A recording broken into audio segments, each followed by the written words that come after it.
नमस्कार दोस्तों, आज की अभिव्यक्ति का विषय है भारतीय राजनीति और प्रजा। मैं हूं आपका व्यक्तकर्ता पुनीत ठक्कर। आज हम भारतीय राजनीति के एक महत्वपूर्ण मुद्दे पर बात करने वाले हैं। हमारा संविधान कहता है कि सरकार लोगों की, लोगों द्वारा और लोगों के लिए बनी हुई है। यह बात सुनने में कितनी सुंदर और आदर्श लगती है ना? हम उत्साह से मतदान करते हैं, हमारे प्रतिनिधियों को, सांसदों को, विधायकों को चुनते हैं, इस आशा के साथ कि वे हमारी आवाज़ को नगरपालिका, महानगरपालिका या विधानसभा और लोकसभा में गूंजाएंगे, हमारी समस्याओं का समाधान लाएंगे। पर ज़रा सोचिए, क्या वास्तव में ऐसा होता है?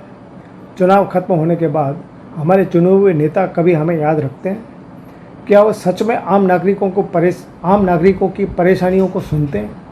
हमारे पास केवल एक ही ताकत बची हुई है, मत देने का अधिकार, और वह भी 5 साल में एक बार। एक बार जब ये नेता सत्ता में आ जाते हैं तो ऐसा लगता है कि वो लोगों की चिंता करना तो भूल ही गए हैं और अपनी मर्जी के मुताबिक ही काम करते हैं। सबसे चिंताजनक बात तो यह है कि ये नेता अपने निजी स्वार्थ के लिए या फिर किसी और लाभ के लिए पार्टी बदलने में भी जरा नहीं हिचकिचाते। हमने कई बार अनुभव किया कि कुछ लोग चुनाव से पहले एक पार्टी में होते हैं और चुनाव जीतने के बाद तुरंत ही पार्टी बदल के दूसरी पार्टी में चले जाते हैं। क्या यह मतदाताओं के साथ विश्वासघात नहीं है?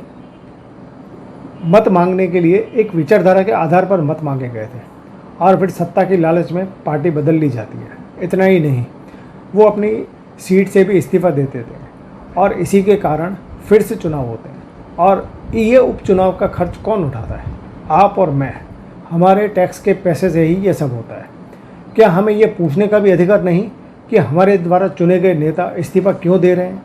जवाब मिलना तो दूर की बात है, कोई इसे ध्यान भी नहीं देता। इसके अलावा भी ऐसे नेता भी हमने देखे हैं जो चुनाव जीतने के लिए बड़े बड़े वादे करते हैं और फिर अपने पुराने वचन और विचारों को भुला देते हैं। क्या ये जनता के साथ धोखाधड़ी नहीं है? लोग अपने प्रतिनिधियों में एक निश्चित विचारधारा और मूल्यों की अपेक्षा रखते हैं, लेकिन जब नेता सत्ता के लिए कुछ भी करने को तैयार हो जाते हैं तो लोगों का विश्वास टूट जाता है। यह स्थिति अब बदलनी चाहिए। एक ऐसा मजबूत कानून लाना चाहिए कि अगर कोई उम्मीदवार चुनाव जीतने के बाद अपनी राजनीतिक पार्टी बदल रहा है या किसी कारणों से इस्तीफा देता है तो उपचुनाव का पूरा खर्च उस पार्टी या उम्मीदवार को उठाना चाहिए, आम जनता को नहीं। इसके अलावा जो सांसद और विधायक 5 साल के कार्यकाल के लिए चुने गए हैं, उन्हें वह समय अवधि पूरी करनी ही चाहिए।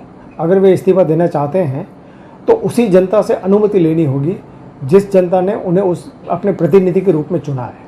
जैसे किसी कंपनी के शेयर होल्डर्स होते हैं, उसी तरह राजनेताओं के असली मालिक तो प्रजा है। तो फिर उन्हें बिना पूछे इस्तीफा देने का अधिकार उन्हें किसने दिया? मेरी आप सभी से एक अपील है कि इस गंभीर मुद्दे पर हम चुप ना रहें। हमें अपनी आवाज़ बुलंद करनी होगी। हमें अपने नेताओं को जवाबदेह ठहराना होगा। जब तक हम अपने अधिकारों के लिए खड़े नहीं होंगे तब तक ये राजनीतिक खेल चलता रहेगा और पिसेगा केवल एक आम नागरिक। आप इन मुद्दों के बारे में क्या सोचते हैं? अपना कीमती टिप्पणियाँ नीचे कमेंट बॉक्स में ज़रूर बताएं। और अगर आपको यह वीडियो जानकारीपूर्ण लगा हो तो इसे अधिक से अधिक लोगों तक पहुंचाने के लिए लाइक और शेयर करना ना भूलें। आइए साथ मिलकर अपने लोकतंत्र को एक सच्चा लोकतंत्र बनाएं। जय हिंद।